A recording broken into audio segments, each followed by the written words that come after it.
আসসালামু আলাইকুম। চারদিকে পাহাড় ও গভীর অরণ্য ঘেরা একটি গ্রামে 150 মানুষের বাস।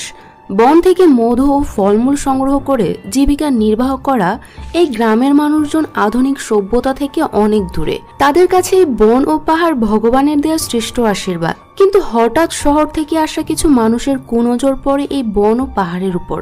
কারণ এই পাহাড়ে রয়েছে বহুমূল্য পাথর ও খনিজ পদার্থ, যা দিয়ে করা যাবে হাজার কোটি টাকার ব্যবসা।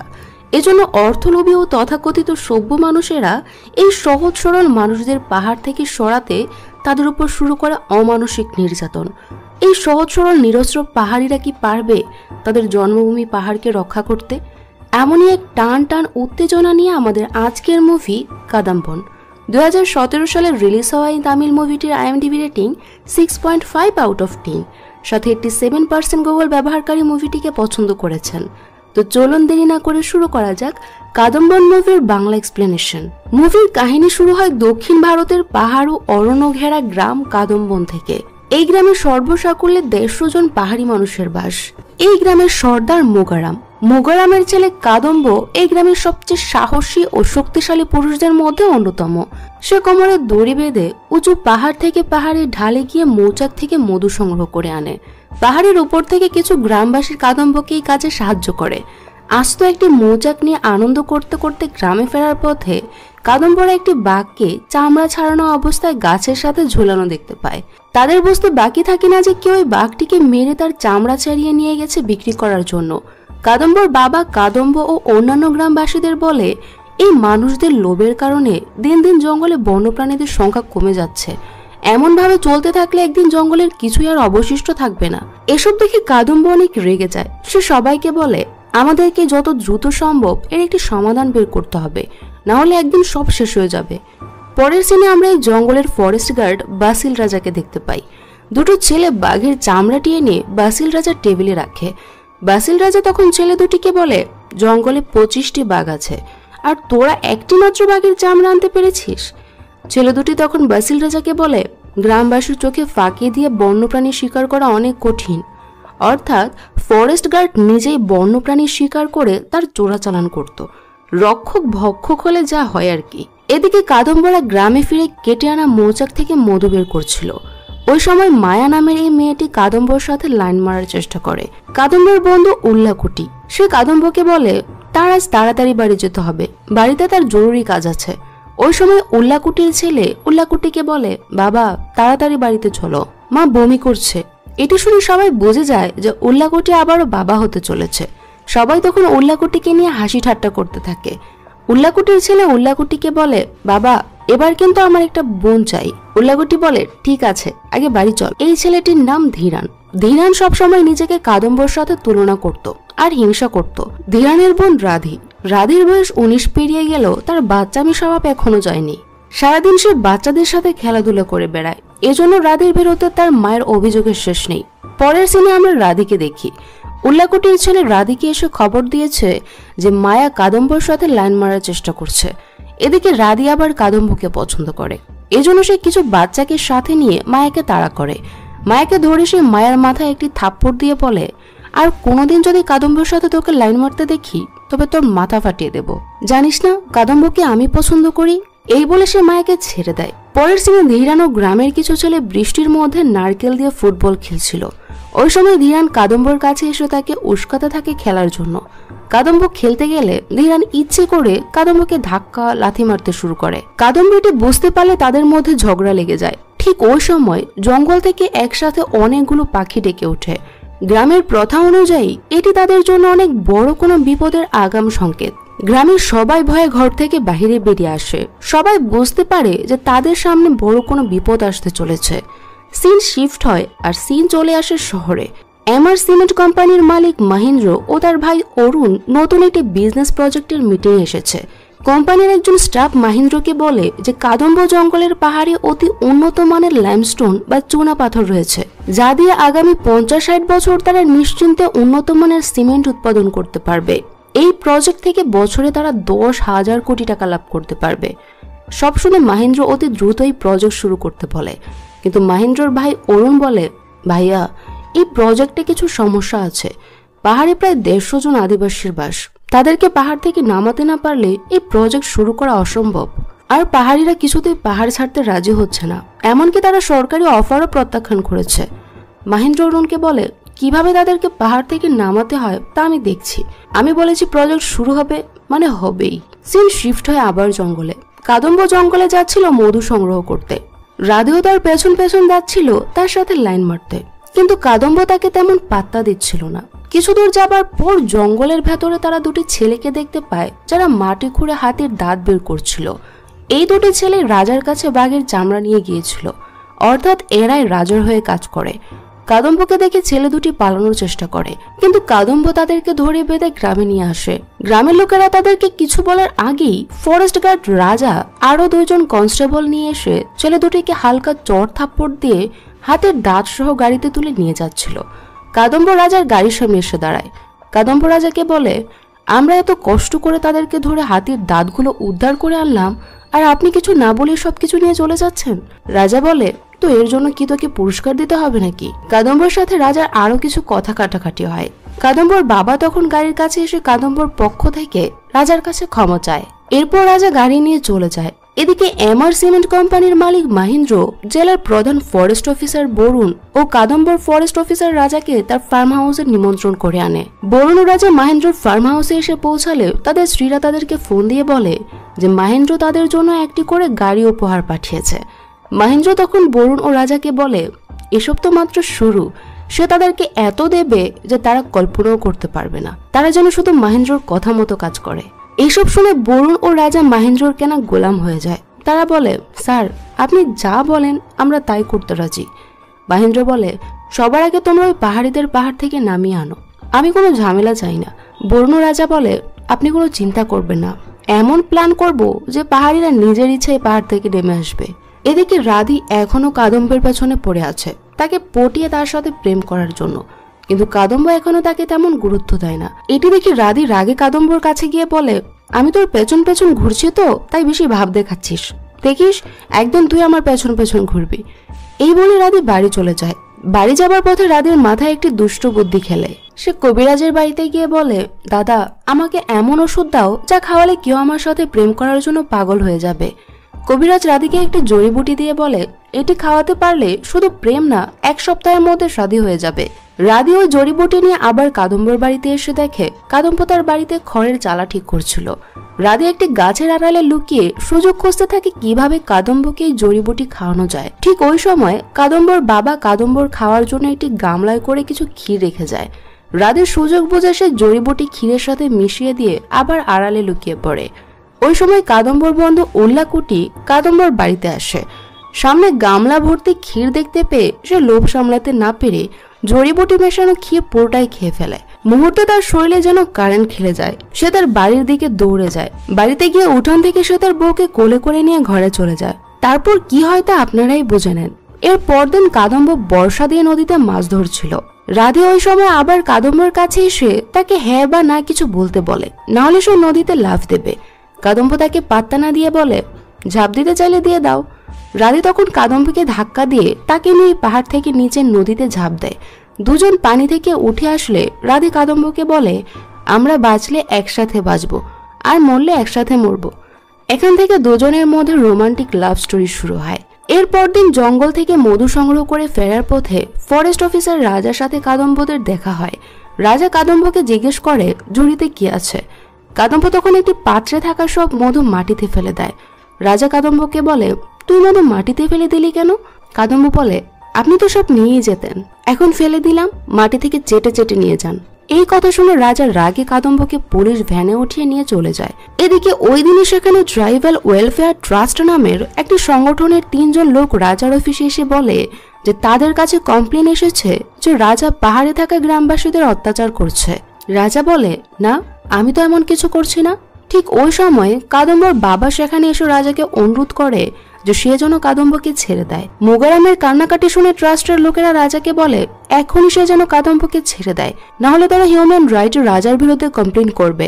রাজা বাধ্য হয়ে কাদম্বকে ছেড়ে দেয়। কাদম্বর বাবা ট্রাস্টের ওই 3 জনকে অনেক ধন্যবাদ দেয় তাদের সাহায্য করার জন্য। ট্রাস্টের লোকেরা বলে, আমরা আপনাদের জন্যই কাজ করি, এই কার্ডটি রাখুন, যখনই কোনো সমস্যা হবে আমাদের জানালে আমরা চলে আসব। গ্রামের এই সহজ সরল লোকগুলো তাদের কথায় বিশ্বাস করে। এর কিছুদিন পর রাধি ও আরো কিছু মেয়ে জঙ্গল থেকে কাঠ কুড়িয়ে বাড়ি ফেরার পথে একটি হাতিকে মাটিতে পড়ে থাকতে দেখে। হাতিটি পায়ে আঘাত পেয়ে ব্যথায় কুকড়াচ্ছিল। রাধিরা গ্রামে গিয়ে খবর দিলে মোগারাম সেই ট্রাস্টের লোকদের কাছে সাহায্য চায়। ট্রাস্টের লোকেরা একটি গাড়িতে করে ডাক্তার নিয়ে আসলে ডাক্তার হাতির পায়ের ভেতর থেকে একটি বড় কাচের বোতলের ভাঙা টুকরো বের করে এনে ওয়াশ করে পায়ে ব্যান্ডেজ পরিয়ে দেয়। এতে হাতিটির জীবন বেঁচে যায়। এইবার গ্রামের লোকেরা ওই ট্রাস্টের লোকদের ভগবান মানা শুরু করে, কারণ এতদিন তারা জেনে এসেছে যে শহরের মানুষেরা তাদের শুধু ক্ষতিই করতে আসে। এই প্রথম তারা দেখছে যে কেউ তাদের উপকার করতে এসেছে। এভাবে ওই ট্রাস্টের লোকেরা গ্রামবাসীদের মন জিতে নেয়। কিন্তু এই সহজ সরল লোকেরা বুঝতে পারছিল না যে এটি মাহেন্দ্রর প্ল্যান। যাই হোক, কিছুদিন পর ট্রাস্টের লোকেরা আবার গ্রামে আসে। তারা গ্রামবাসীদের বোঝায় যে তারা গ্রামের বিভিন্ন স্থানে মৌমাছি পালন করার বাক্স বসিয়ে দেবে। এই বাক্স থেকে তারা মধু সংগ্রহ করতে পারবে। এতে তাদের আর জঙ্গলে যেতে হবে না মধু সংগ্রহ করার জন্য। গ্রামের কিছু লোক তাদের বিরোধিতা করলেও কাদম্ব ও তার বাবা মোগারাম ট্রাস্টের লোকদের এত পরিমাণ বিশ্বাস করেছিল যে তারা তাদের কথা রাজি হয়। ট্রাস্টের লোকেরা গ্রামবাসীদের মধ্যে খাবার, চাল, ডাল, তেল, লবণ সবকিছু বিলি করে। একদিন ট্রাস্টের লোকেরা গ্রামের লোকদের নিয়ে গ্রাম থেকে কিছুটা দূরে একটি মধু প্রসেসিং ফ্যাক্টরিতে নিয়ে আসে। সেখানে তারা সব গ্রামবাসীদের কাজ দেয়, তাদের ভালো ভালো খাবার দাবারের ব্যবস্থা করে। গ্রামের ছোট বাচ্চাদের নতুন নতুন খেলনা দেয় খেলা করার জন্য। গ্রামের কেউ কেউ আবার এখানে এসে মদ খাওয়া শিখে যায়। এখানে কাদম্ব ও রাধির প্রেমও আরো কিছু দূর এগিয়ে যায়। এভাবে কিছুদিন কাটার পর ট্রাস্টের লোকেরা একদিন গ্রামবাসীদের সাথে একটি প্ল্যান শেয়ার করে। তারা বলে যে ট্রাস্টের পক্ষ থেকে গ্রামের লোকদের জন্য পাকা বাড়ি তৈরি করে দেওয়া হবে, তাও আবার সম্পূর্ণ ট্রাস্টের নিজের খরচে। এটি শুনে প্রথমে গ্রামবাসীরা অনেক খুশি হয়। গ্রামের একজন বলে, সবই তো বুঝলাম, কিন্তু পাহাড়ে আপনারা এমন বাড়ি বানাবেন কি করে? তখন ট্রাস্টের একজন বলে, পাহাড়ে নয়, আমরা পাহাড়ের নিচে সমতলে আপনাদের জন্য বাড়ি বানাবো। এইবার গ্রামবাসীদের কাছে সবকিছু পরিষ্কার হয়ে যায়। তারা বুঝতে পারে যে তাদেরকে পাহাড় থেকে নামানোর জন্যই এইসব ধান্দা পেতেছে এই লোকেরা। কাদম্ব ট্রাস্টের লোকদের বলে, আপনারা আমাদেরকে আমাদের জন্মভূমি থেকে তাড়াতে চাইছেন, আর কোনোদিন যদি আমাদের এই গ্রামে আপনাদেরকে দেখি তবে আপনাদের মাটিতেই পুঁতে দেব। এই বলে গ্রামবাসীরা ফিরে আসে। পাহাড় খালি করার জন্য মাহেন্দ্রর এই প্ল্যান ব্যর্থ হয়। গ্রামবাসীরা কোনো শর্তে পাহাড় ছাড়তে রাজি হচ্ছিল না। এইবার মাহেন্দ্র তার দ্বিতীয় প্ল্যান কাজে লাগায়। সে জেলার প্রধান বন রক্ষক বরুণকে বলে ওই পাহাড়ে এই নোটিশ জারি করতে যে সরকার এই এলাকাকে বাঘের জন্য সংরক্ষিত এলাকা ঘোষণা করেছে, তাই সবাইকে এই এলাকা ছেড়ে যেতে হবে। আসলে বাস্তবে সরকার জানতোই না যে পাহাড়ে হচ্ছেটা কি। বরুণ মাহেন্দ্রর কথা শুনে বলে, কিন্তু স্যার, এই ব্যাপারে সরকার জানতে পারলে আমার চাকরি চলে যাবে। মাহেন্দ্র বলে, তুমি এসব নিয়ে ভেবো না, আমি টাকা দিয়ে সব ম্যানেজ করে নেব। পরদিন কাদম্ব একটি বাচ্চা ছেলেকে দিয়ে রাধির জন্য রাধির বাড়িতে 4টি মাছ পাঠায়। এটি দেখে রাধির ভাই অনেক রেগে যায়। সে তখনই কাদম্বর কাছে গিয়ে তার গায়ে মাছগুলো ছুঁড়ে দিয়ে ঝগড়া শুরু করে। কাদম্ব ও ধীরান যখন ঝগড়া করছিল, বনরক্ষক বরুণ তখন বন বিভাগে আরো কিছু কর্মকর্তা পুলিশ নিয়ে গ্রামে আসেন। সে সবাইকে ডেকে বলে যে সরকার এই পাহাড় ও তার আশেপাশের এলাকাকে বাঘের অভয়ারণ্য ঘোষণা করেছে, তাই তাদেরকে এই পাহাড় ছেড়ে চলে যেতে হবে। কাদম্ব এবারও প্রতিবাদ করে। সে বরুণকে বলে তারা কিছুতেই পাহাড় ছেড়ে কোথাও যাবে না, তারা যা পারে করুক। বরুণ মাহেন্দ্রকে এই কথা জানালে মাহেন্দ্র এবার রেগে যায়। সে এবার গ্রামবাসীদের বিরুদ্ধে কঠিন অ্যাকশন নেওয়ার সিদ্ধান্ত নেয়। ওই দিন গ্রামবাসীরা তাদের দেবীর পুজো করছিল। হঠাৎ মাহেন্দ্রর লোকেরা পুলিশের ইউনিফর্ম পরে গ্রামবাসীদের উপর অ্যাটাক করে। তারা গ্রামের শিশু, বৃদ্ধ, মহিলা কাউকে ছাড়ে না। গ্রামের ঘরগুলোকে তারা আগুনে জ্বালিয়ে দেয়। কাদম্ব একজন লোককে বাঁচাতে গেলে মাহেন্দ্রর লোকেরা তাকে মাথায় আঘাত করে অজ্ঞান করে ফেলে। রাতে গ্রাম থেকে কিছুটা দূরে একটি বড় গর্ত করে মাহেন্দ্রর লোকেরা কাদম্ব ও তার সাথে থাকা আরো কয়েকজনকে মাটি চাপা দিয়ে দেয়। এদিকে মাহেন্দ্র সফল হওয়ার আনন্দে তার কোম্পানির শেয়ার হোল্ডারদের নিয়ে একটি পার্টির আয়োজন করে। এত বড় প্রজেক্টে ইনভেস্টের জন্য মাহেন্দ্র সবাইকে ধন্যবাদ জানায়। রাতের বেলা কিছু হায়না এসে কাদম্বদের যেখানে কবর দেয়া হয়েছিল সেখানকার মাটি সরিয়ে তাদেরকে খাওয়ার চেষ্টা করে। তখন আমরা দেখতে পাই কাদম্ব তখনও বেঁচে আছে। সে ওই হায়নাদের সাথে লড়াই করে তাদেরকে সেখান থেকে তাড়িয়ে দেয়। এদিকে মাহেন্দ্র লোকেরা পাহাড় থেকে সব ঘর বাড়ি সরিয়ে লাইমস্টোন খনন কাজ শুরু করে দিয়েছে। কাদম্ব যতক্ষণে তার গ্রামে পৌঁছায় ততক্ষণে মাহেন্দ্রর লোকেরা ল্যান্ডমাইন দিয়ে পুরো পাহাড়কে ভেঙে ফেলে। গ্রামের যে লোকেরা পালিয়ে নিজেদের জীবন বাঁচিয়েছিল তারা অন্য একটি পাহাড়ে এসে খোলা আকাশের নিচে আশ্রয় নিয়েছে। তাদের মধ্যে অনেকে মারাত্মকভাবে আহত ছিল, কেউ কেউ আবার মারাও যাচ্ছিল। গ্রামের লোকেরা তাদের কবর দিয়ে কবরের উপর এভাবে পাথর চাপা দিয়ে রাখে। এদিকে কাদম্ব জানে না তার গ্রামের বাকি লোকেরা কোথায়, তারা কি আদৌ বেঁচে আছে নাকি মারা গেছে। কাদম্ব তাদের খোঁজে এদিক সেদিক ঘুরতে থাকে। একদিন কাদম্ব যখন জঙ্গলে একা একা ঘুরছিল, হঠাৎ সে দেখে কেউ একজন জঙ্গলের চোরা ডোবায় ডুবে যাচ্ছে। কাদম্ব তাকে চোরা ডোবা থেকে উদ্ধার করে তার প্রাণ বাঁচায়। এ আর কেউ নয়, ফরেস্ট অফিসার বাসিল রাজার অ্যাসিস্ট্যান্ট কনস্টেবল গোপেশ। গোপেশ কাদম্বকে বলে, আমরা তোমাদের এত ক্ষতি করেছি আর তুমি আমার প্রাণ বাঁচালে, আমি আর তোমাদের কোনো ক্ষতি করতে পারবো না। এরপর গোপেশ কাদম্বকে বলে তাদের ক্ষতির পেছনে শুধু ফরেস্ট অফিসার বাসিল রাজাই নয়, বরং প্রধান বন রক্ষক বরুণ ও সবকিছুর মাস্টার মাইন্ড এমআর সিমেন্ট কোম্পানির মালিক মহেন্দ্র ও তার ছোট ভাই অরুণ জড়িত। এসব কথা জানতে পেরে কাদম্ব আবারও তার গ্রামের লোকদের খুঁজতে থাকে। ঘুরতে ঘুরতে এক জায়গায় গিয়ে কাদম্ব গাছের শেকড়ের সাথে পা আটকে মাটিতে পড়ে যায়। তখন তার নজরে পড়ে একটি কবর, যেখানে গ্রামের লোকেরা কিছুদিন আগে একজনকে দাফন করেছিল। কাদম্ব বুঝতে পারে যে তার গ্রামের লোকেরা আশেপাশে হয়তো কোথাও আছে। সে একটি উঁচু গাছে উঠে তাদের ভাষায় ডাকতে শুরু করে। রাধি কাদম্বর কণ্ঠ চিনতে পেরে তাকে সাড়া দেয়। কাদম্ব বুঝতে পারে যে গ্রামের লোকেরা জঙ্গলের ঠিক কোন পাশে আছে। সে দৌড়ে সেখানে গেলে রাধি, কাদম্বর বাবা মুগারাম সহ গ্রামের সবাই অনেক খুশি হয়।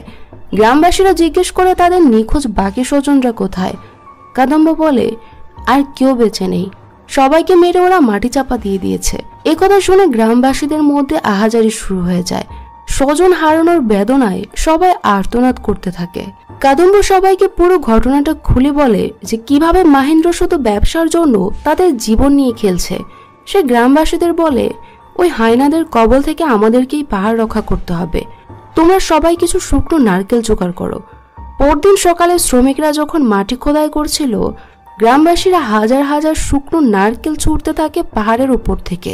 এতে শ্রমিকদের ট্রাক ও খোদাই করার যন্ত্র মারাত্মক ক্ষতিগ্রস্ত হয়। শ্রমিকরা সবকিছু ফেলে রেখে পালিয়ে যায়। গ্রামবাসীরা ট্রাকগুলোকে নিজেদের দখলে নিয়ে নেয়। এটি শুনে মহেন্দ্রর ভাই অরুণ ম্যানেজারের উপর অনেক রেগে যায়। মহেন্দ্র অরুণকে বলে, ব্যবসায় মাঝে মধ্যে এমনটা হতেই পারে, এতে তো হাইপার হওয়ার কিছু নেই। এবার আমি ঠিক করেছি তোমাকে সেখানে পাঠাবো, তুমি সেখানে গিয়ে সবকিছু ঠিক করে আসবে। পরদিনই অরুণ রওনা দিয়ে দেয় পাহাড়ে যাওয়ার জন্য। পথে একটি জায়গায় গাছ ফেলে রাস্তা বন্ধ করা ছিল। অরুণ রাজা বুঝতে পারে যে এসব পাহাড়ি গ্রামবাসীদেরই কাজ। ঠিক তখনই গ্রামবাসীরা পাহাড়ের উপর থেকে ট্রাকের চাকা ছুঁড়ে মারতে থাকে তাদের দিকে। এখানে অনেকেই আহত হয় আর কাদম্ব অরুণকে আটক করে নিয়ে যায়। মহেন্দ্র আগে থেকে আজ করতে পেরেছিল যে এমনটা ঘটবে। এজন্য সে অরুণের হাতে একটি স্মার্ট ওয়াচ পরিয়ে দেয়, যেটিতে জিপিএস অন করা ছিল। কাদম্ব অরুণকে কিছু করার আগেই মহেন্দ্র লোকেরা অরুণের জিপিএস এর লোকেশন ট্র্যাক করে কাদম্বর কাছে পৌঁছে যায়। কাদম্ব তখন অরুণকে ধাক্কা দিয়ে পাহাড় থেকে ফেলে দিয়ে নিজেও পাহাড় থেকে লাফ দেয়। তারপর সে একটি শিকড় ধরে অরুণকে নিয়ে পাহাড়ের মাঝখানে একটি গুহায় চলে যায়। এখানে ইচ্ছা করলেও মহেন্দ্র লোকেরা আসতে পারবে না। কিছুক্ষণের মধ্যেই মহেন্দ্র অরুণের লোকেশনও হারিয়ে ফেলে। এবার মহেন্দ্র ভয় পেয়ে যায়। সে আরো লোকজন নিয়ে নিজেই এবার জঙ্গলে চলে যায়। ক্যামেরা যুক্ত ড্রোন দিয়ে তারা অরুণ ও গ্রামবাসীদের খুঁজতে থাকে। পাহাড়ে বৃষ্টি হবার কারণে মহেন্দ্র লোকেরা জঙ্গলের ভেতর যেতে পারছিল না। এদিকে জঙ্গলে গ্রামবাসীদের মধ্যে উৎসবের আমেজ ছিল, কারণ উল্লাকোটির স্ত্রী একটি মেয়ে সন্তানের জন্ম দিয়েছে। সবাই বলছিল ঘরে এবার লক্ষ্মী এসেছে, তাদের কষ্টের দিন এবার শেষ হবে। কিন্তু কাদম্ব জানতো তাদের কষ্টের দিন এখনো শেষ হয়নি। মহেন্দ্র ঠিকই প্রতিশোধ নিতে আসবে। এদিকে মহেন্দ্রর পাঠানো একটি ড্রোন বৃষ্টির কারণে কন্ট্রোল হারিয়ে নিচে পড়ে যায়, যেখানে গ্রামের লোকেরা থাকছিল। এই ড্রোনের ক্যামেরা দিয়ে মহেন্দ্র গ্রামবাসীদের ট্রেস করে ফেলে। সে তখনই তার লোকজন নিয়ে বেরিয়ে পড়ে সেখানে পৌঁছানোর জন্য। তাদের পৌঁছানোর আগেই কনস্টেবল গোপেশ দৌড়ে এসে গ্রামবাসীদের তখনই সেখান থেকে পালাতে বলে। কিন্তু গ্রামবাসী পালানোর আগেই মহেন্দ্র তার দলবল নিয়ে সেখানে পৌঁছে যায় আর গ্রামবাসীদের উপর চড়াও হয়। গ্রামবাসীরা এবার পাল্টা প্রতিবাদ করে। মহেন্দ্র যখন দেখে যে তার লোকেরা গ্রামের লোকদের সাথে পেরে উঠছে না, সে তখন বোম মেরে সবকিছু উড়িয়ে দিতে বলে। কয়েকজন বোম মারা শুরু করলে মুহূর্তে সবকিছু শেষ হয়ে যায়। উল্লাকোটির স্ত্রী, নবজাতক মেয়ে, রাধির বাবা সহ অনেকে মারা যায়। যারা বেঁচে ছিল তারা পালিয়ে অন্য কোথাও আশ্রয় নেয়। কাদম্ব তখন এখানে ছিল না, সে ফিরে সব কথা জানতে পারে। রাধের ভাই ধীরেন তখন সবকিছুর জন্য কাদম্বকে দোষারোপ করতে থাকে। এই নিয়ে কাদম্ব ও ধীরানের মধ্যে ঝগড়া শুরু হয়। মারামারির এক পর্যায়ে কাদম্ব একটি পাথর দিয়ে ধীরানকে মারতে গিয়েও তাকে মারে না। তখন গ্রামের একজন প্রবীণ লোক তাদেরকে বুঝিয়ে শান্ত করে যে এভাবে নিজেরা লড়াই করে শুধু শক্তি নষ্ট হবে, আর কোনো ফায়দা হবে না, বরং এর থেকে কিভাবে রক্ষা পাওয়া যায় আমাদের এ বিষয়ে ভাবা উচিত। এদিকে ফরেস্ট গার্ড অফিসে মহেন্দ্র গোপেশের বডি নিয়ে এসে তার চিকিৎসা করাচ্ছিল, কারণ গোপেশের বোম ব্লাস্টে আহত হয়েছিল। তার কাছ থেকে যদি অরুণের ব্যাপারে কিছু জানা যায়, কিন্তু গোপেশও ততক্ষণে মারা গিয়েছিল। ঠিক ওই সময় ধীরান ও গ্রামের কিছু লোক ফরেস্ট গার্ড অফিসে এসে বলে যে তারা জানে অরুণ কোথায় আছে, তবে তাদের একটি শর্ত আছে। তারা যদি তাদের জন্য পাকা বাড়ি তৈরি করে দেওয়ার কথা দেয়, তবেই কেবল তারা মহেন্দ্রকে অরুণের খোঁজ দেবে। মহেন্দ্র তাদের কথায় রাজি হয়, কিন্তু সে রাজাকে গোপনে বলে অরুণের খোঁজ পাওয়া গেলে এদের সবাইকে শেষ করে দিও।